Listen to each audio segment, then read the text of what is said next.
Hello, welcome to Digital Farm TV Rural News. I'm Andy Walker. The Federal Ag and Veterinary Chemical Agency has given its public servants scripted lines to be used for barbecue conversations about its controversial relocation from Canberra to Armidale in northern New South Wales.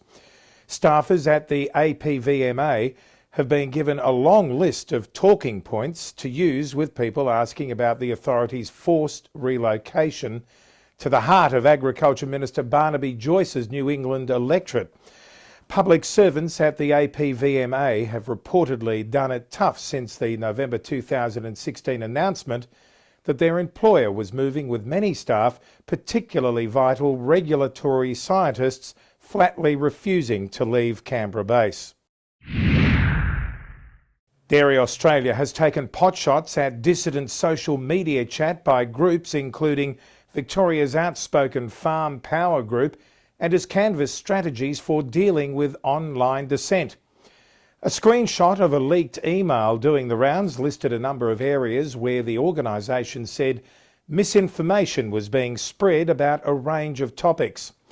These topics included incorrect information about the Senate and ACCC dairy industry inquiries and chat about the forthcoming dairy levy poll, according to ABC Rural this week.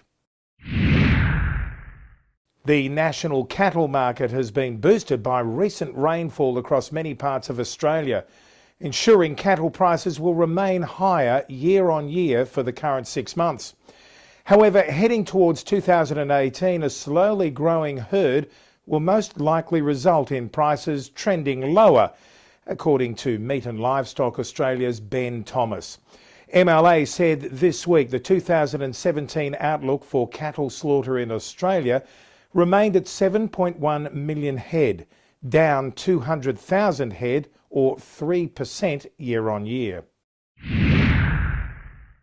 The Australian Competition and Consumer Commission has authorised members of Queensland and Northern New South Wales cane growers to collectively bargain over cane supply and related contracts with mill owners and sugar marketers for the coming 10 years. ACCC Commissioner Mick Keogh said this week this authorisation could provide an opportunity for growers, millers and marketers to negotiate mutually beneficial contracts without breaching competition laws. The ACCC believed the new arrangements were likely to save growers, mill owners and marketers time and money during the coming decade. Victorian pork producers fear pigs could be destroyed unnecessarily as farmgate prices for pork went into freefall, according to the Weekly Times this week.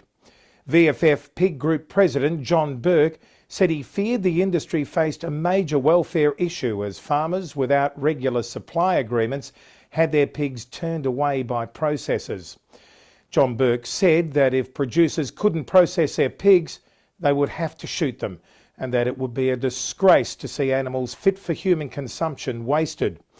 Pig farming required the animals to be processed within a specific time window. The big air cedar rigs have begun rolling in Western Australia as grain growers from the north to the south take their annual gamble on the decent autumn break. Although momentum will not pick up across the state for a week or two, some farmers told the Countryman they had kicked off their programs early by dry sowing canola. Grains Industry Association's Michael Lamond said producers were feeling optimistic after generous summer rain ensured there was moisture deep in the soil profile. However, that optimism could begin to ebb, given there was no wet weather on the immediate horizon statewide. Taking in the vast black soil plains around Moree and the Liverpool Plains, the two-day tour showcased the efficiency gains achieved by the region's dryland and irrigated grain and cotton operations. With the tour focused on creating efficiencies in the businesses, the visiting farmers were given a rare insight into some of the region's most innovative farming operations, all of which had challenged the status quo. Well, that's it for Digital Farm TV Rural News this week. I'm Andy Walker. Look forward to your company again next week. Bye.